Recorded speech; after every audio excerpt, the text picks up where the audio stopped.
क्या वहाँ पर पानी मिलता है? वैज्ञानिक से पूछ लो इसमें पानी मिल जाएगा तो कुदाली से खोदना प्रारंभ कर दो, पानी आएगा? क्यों नहीं आएगा? यह जो पानी आता सात्विक जल है, यह दुख की वेला में ही आता है, और वह भी दुख की वेला किसकी? ये गरीब प्राणी है, उसको देख करके उसके ऊपर कोई आपत्ति आ गई, ये दूर हो ये तो बाद की बात है, मैं दूर कैसे करूं?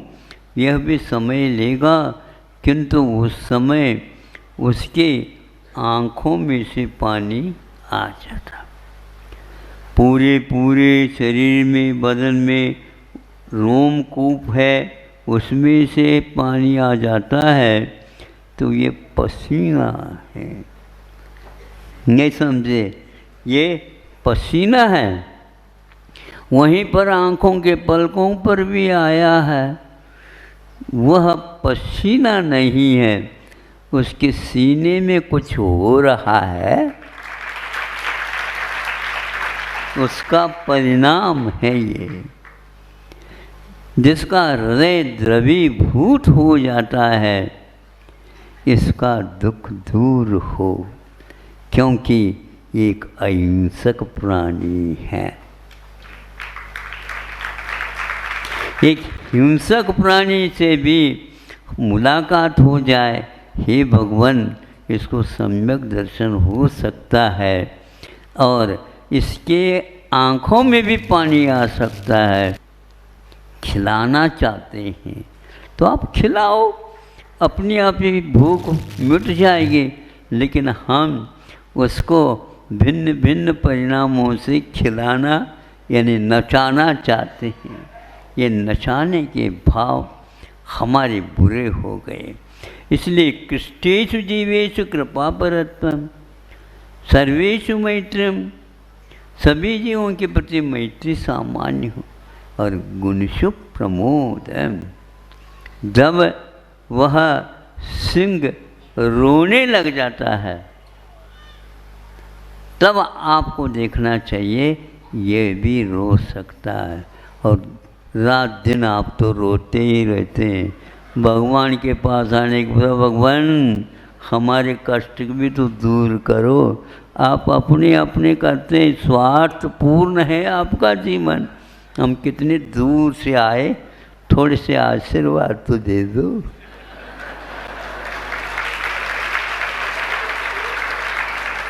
भगवान ने यहाँ तो स्थापित भगवान है, साक्षात भगवान आपके लिए कितनी बार मिले पता नहीं, और साक्षात उपदेश उनका सुन करके वह महान आशीर्वाद था, उसका आपने कोई प्रयोग नहीं किया, क्योंकि उसकी प्रकृति क्या है, आप उससे वंचित हैं। इसलिए प्रकृति की गोद में रह करके भी प्रकृति से विपरीत काम नहीं करो, अनिधन है। व्यक्ति के लिए मोह का अभाव हो सकता है, विशेष साधना के बल पर। जो पंक्ति अभी बोली उसमें आप ध्यान दीजिए, भिन्न भिन्न शब्दों के भिन्न भिन्न उसमें प्रकृति और अर्थ गूढ़ में बैठा हुआ है। और अंत में उन्होंने कहा माध्यस्थ भावों विपरीत वृत्तो, विपरीत वृत्ति वाले व्यक्ति मिल गए तो भी उनके प्रति राग नहीं करना और द्वेष भी नहीं करना, उसकी पंचायत में नहीं पड़ना। आपके प्रभाव भी अवश्य उसके ऊपर पड़ सकते हैं। हमने इनके प्रति विपरीत सोचा, लेकिन इन्होंने विपरीत को भी अपने अनुकूल बना करके मेरे लिए कोई उत्तर नहीं दिया। ये सबसे बड़ा दयालु व्यक्ति का कार्य हुआ। वैरी के लिए भी वरदान हो, लेकिन ऐसा वरदान जल्दी जल्दी नहीं दिया जाता। उसके योग्य उसकी भूमिका बन जाए तो ये हो सकता है।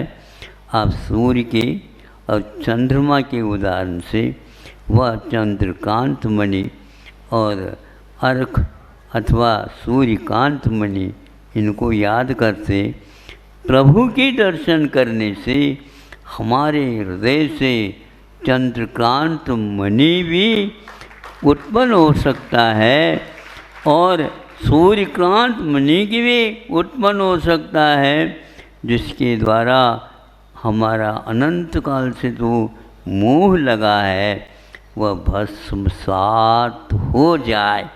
प्रभु के दर्शन से हमारा कर्म नष्ट हो, ये एकमात्र प्रकृति को लेकर के आप लोग आए हैं और इसमें आप संदेह न करिए। देह तो है लेकिन संदेह न हो, देहातीत होने का आप प्रयास करो। देह है तो संदेह होगा ही। हे देहाती,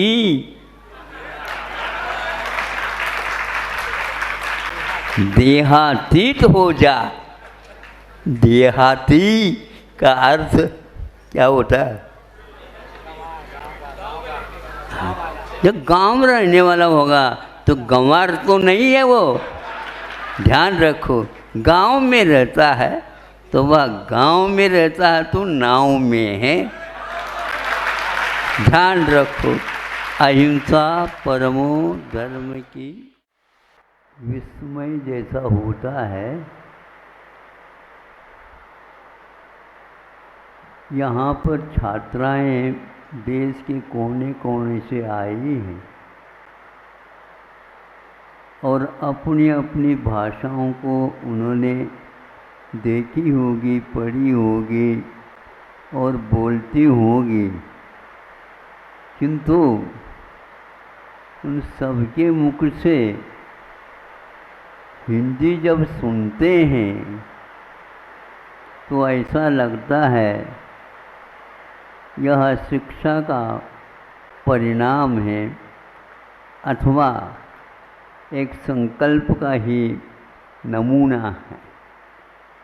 संकल्प जैसा किया जाता है वैसा हम अपने जीवन को जी सकते हैं।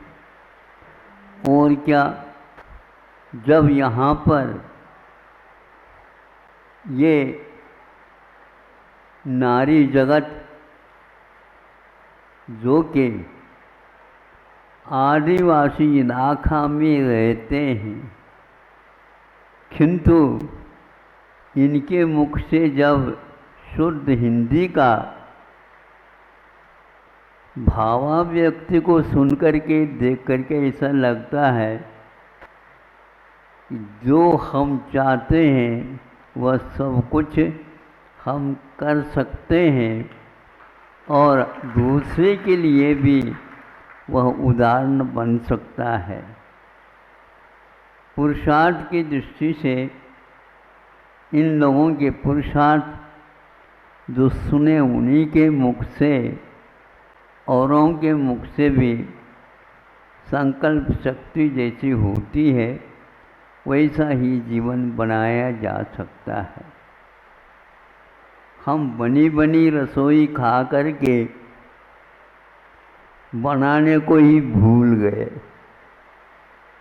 अब होटल जाओ और वहाँ से थाली ले करके आओ और थाली में क्या है तो भगवान ही जानते हैं।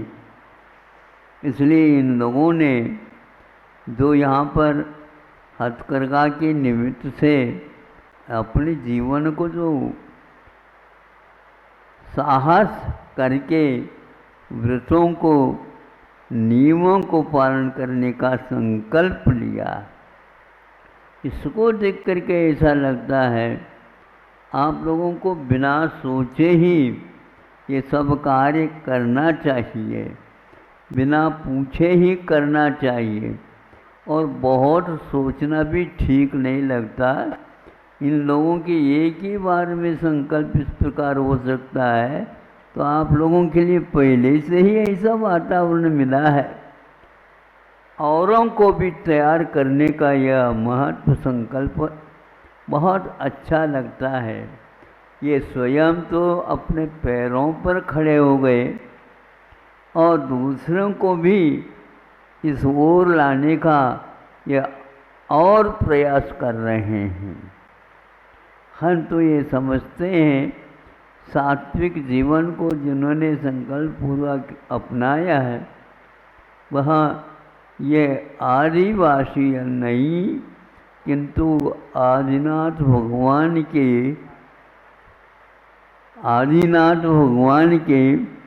ये परंपरा वाले हैं।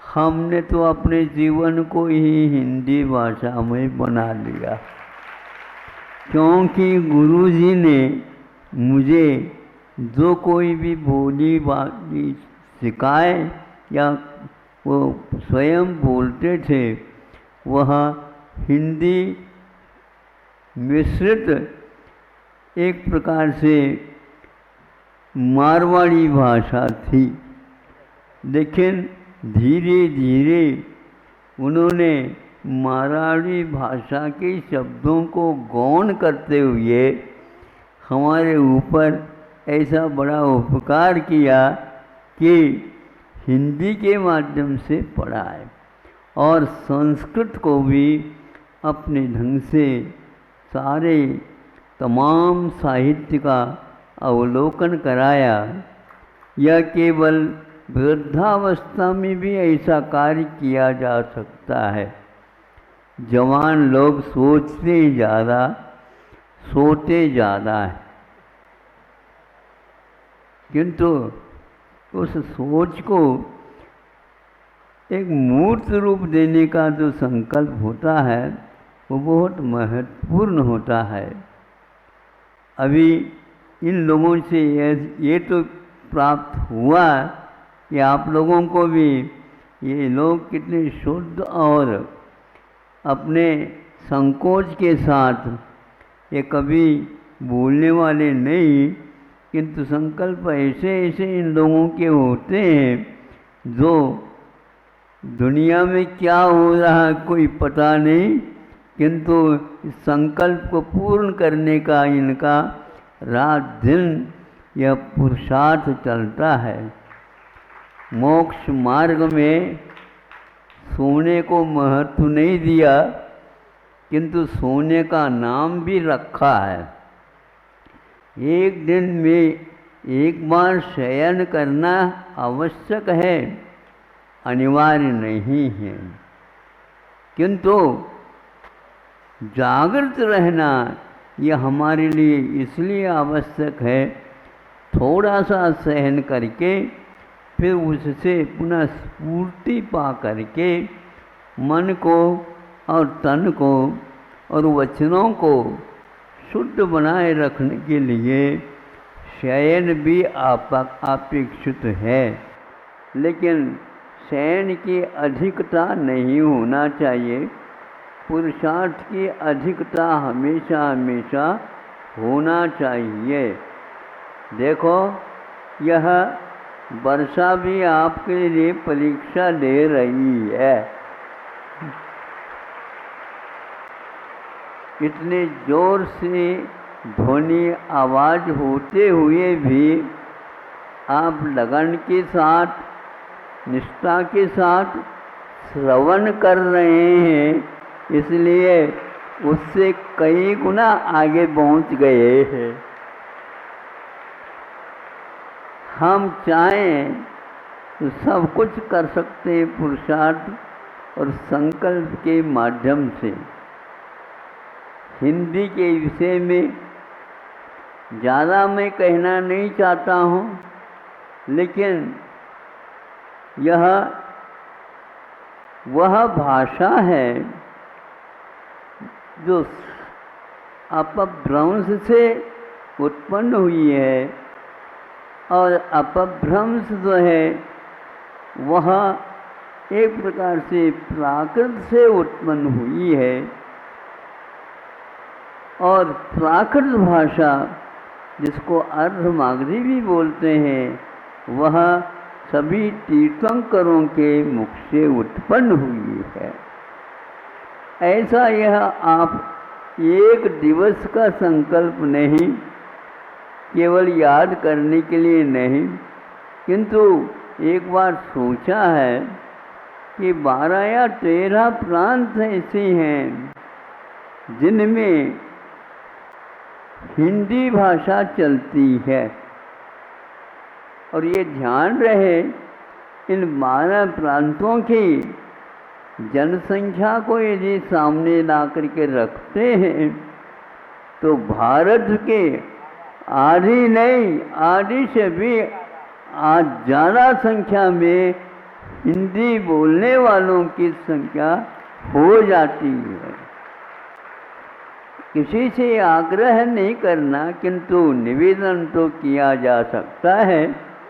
हम जिस देश में रहते हैं वहाँ पर यह हमेशा हमेशा कहा गया है, यह एक साधु संतों की भूमि है जिन पर संस्कृत और प्राकृत भाषाओं के माध्यम से इस संसार को सिद्ध शुद्ध बनने का उपदेश दिया है। जब हमने 8-10 वर्ष पूर्व में छोटी सी पुस्तिका पढ़ी, उसमें राष्ट्रपति भारत के उनके जीवन और उन्हीं के शब्दों में कुछ पंक्तियाँ सुनी पढ़ी।